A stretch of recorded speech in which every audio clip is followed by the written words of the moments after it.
Welcome dear friends to our channel Miskeen learning. मैं हूं Khan madam. इस वीडियो में हम देखेंगे इंग्लिश ग्रामर का topic present perfect tense. Let us understand present perfect tense. The present perfect tense refers to an action or state that either occurred. The present perfect tense या तो किसी action या किसी हाल के बारे में बताता है जो किसी दो हालात में होते हैं। पहला, at an indefinite time in the past. Example, we have talked before. तो पहला जो सिचुएशन है वो क्या है कि at an indefinite time in the past, यानी माजी में एक ऐसे वक्त में कोई चीज हुई थी जिसका हमारे पास कोई हिसाब नहीं है, लेकिन हम जानते हैं कि वो चीज हुई थी। जैसे we have talked before कि हमने पहले बात की है, लेकिन हम एग्जैक्टली ये नहीं बता रहे हैं कि कब की है। सेकेंड पॉइंट, और began in the past and continued to the present time, यानी जो एक्टिविटी है वो पास्ट में शुरू हुई थी और प्रेजेंट टाइम में चल रही है या हाल ही में खत्म हुई है। जैसे he has grown impatient over the last hour कि पिछले 1 घंटे में वो काफी बेसब्रा हुआ है। यानी कुछ ऐसी चीज हुई होगी, वो किसी चीज का इंतजार कर रहा था जो पास्ट में शुरू हो चुकी है वो एक्टिविटी, और उस वक्त से ही जो है वो इम्पेशेंट होने लगा था, यानी वो गुस्से में आ रहा था या और वो बेसब्रा हो रहा था। तो ये पास्ट में एक्टिविटी शुरू हुई थी और ये अभी भी चल रही है कि वो अभी भी जो है इम्पेशेंट है। दूसरी मिसाल देखते हैं, I have finished my homework कि मैंने अपना होमवर्क खत्म कर लिया है। तो होमवर्क करने की जो एक्टिविटी है वो पास्ट में शुरू हुई थी, लेकिन ये कंप्लीट हुई है प्रेजेंट में।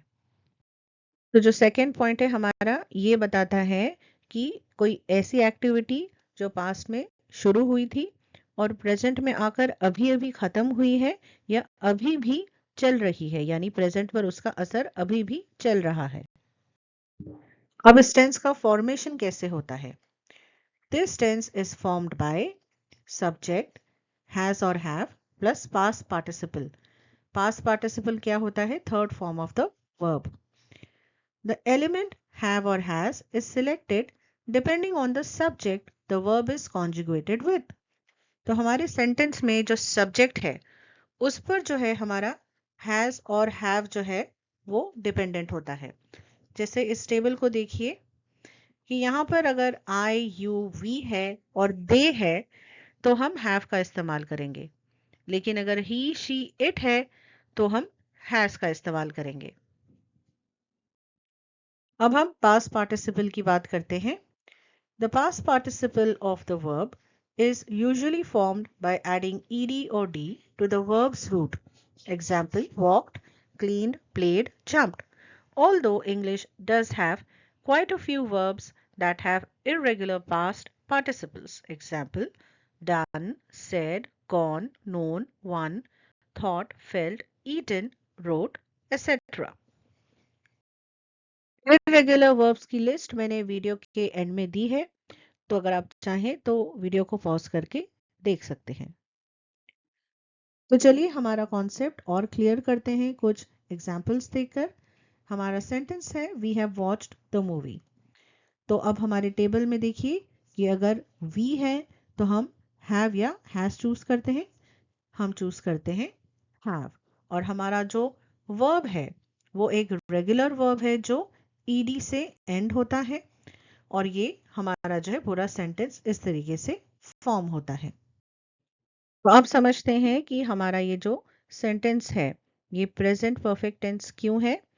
तो ये क्या कह रहा है सेंटेंस कि we have watched the movie, कि हमने ये मूवी देखी है, यानी ये एक ऐसी एक्टिविटी के बारे में बता रहा है जो पास्ट में हुई है, लेकिन कब हुई है एग्जैक्टली ये हमें नहीं पता है। जो हमने पहला पॉइंट देखा था कि activity that has occurred at an indefinite time in the past. अब हम दूसरा एग्जाम्पल देखते हैं। I have written the letter. तो सब्जेक्ट है हमारा आई, तो हम चूज करेंगे have.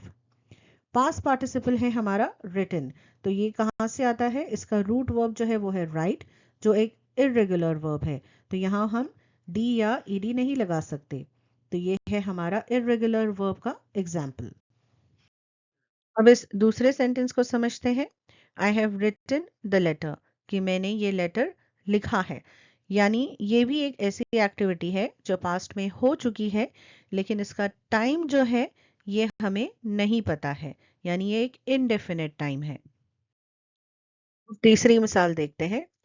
She has lived in this city for 5 years, तो यहाँ पर सब्जेक्ट हमारा क्या है? शी, तो शी अगर है तो हम क्या यूज करेंगे?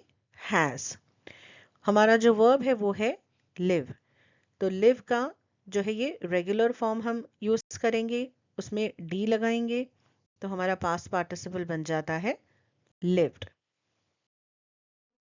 इस सेंटेंस के टेंस को समझते हैं।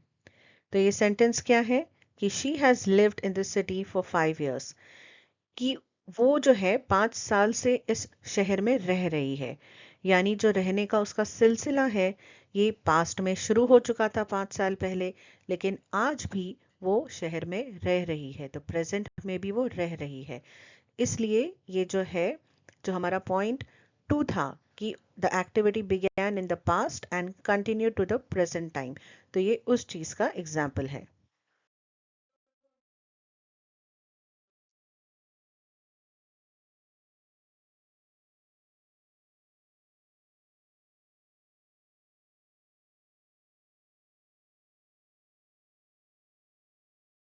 Thank you dear students for watching this video. हमारे वीडियोस को लाइक और शेयर जरूर कीजिए। Bye bye.